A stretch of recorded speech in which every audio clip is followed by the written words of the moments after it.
अभी तहजीब का नौहा ना लिखना,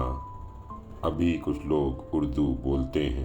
आप जानते हैं कि महफ़िल तहज़ीब व अदब उर्दू और हिंदी शायरी के खूबसूरत संगम का एक ऐसा बैनर है जिसे न सिर्फ हिंदुस्तान में बल्कि हिंदुस्तान से बाहर भी बहुत ही इज़्ज़त व एहतराम के साथ देखा जा रहा है। आफ़ताब भाई की मुतहर्रिक शख्सियत और उनकी पुरवकार और ख़ूबसूरत मुस्कुराता हुआ चेहरा यकीनी तौर पर किसी भी प्रोग्राम की कामयाबी की ज़मानत होता है। आफ़ताब भाई इस प्रोग्राम के लिए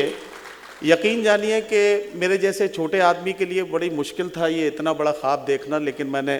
ये ख्वाब देखा तो इसलिए देखा कि मेरे पीछे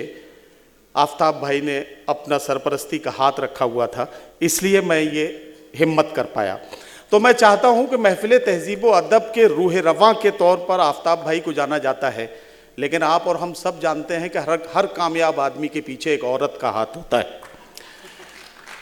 ये अलग बात है कि औरतें अक्सर उन्हीं के पीछे हाथ रखती हैं जो लोग कामयाब होते हैं।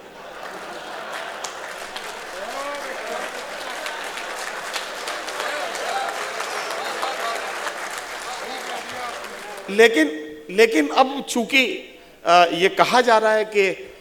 हर कामयाब आदमी के पीछे एक औरत का हाथ होता है, लेकिन गोप साहब बैठे हैं, पुनिया जी बैठे हैं, ये जानते हैं कि इन दिनों कुछ ऐसे लोग भी कामयाब हुए हैं जिनके पीछे कोई औरत नहीं है।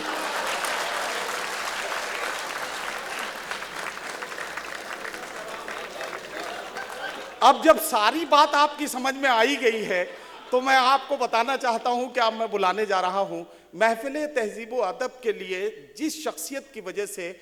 आफ़ताब भाई को ये तहरीक मिली, तो मैं चाहता हूं कि आफ़ताब भाई के नाम का एक मोमेंटो हमने बनवाया है, वो मोमेंटो हम अपनी भाभी को देना चाहते हैं। तो मैं चाहता हूं कि हमारी भाभी अब डाइस पर तशरीफ लाएं, आप जोरदार तालियों से इस्तकबाल करें। आफ़ताब भाई चाहें तो शामिल हो सकते हैं, वो भी आ जाएं तो और अच्छा लगेगा, और गोप साहब भी अगर तशरीफ ले आएंगे तो अच्छा लगेगा।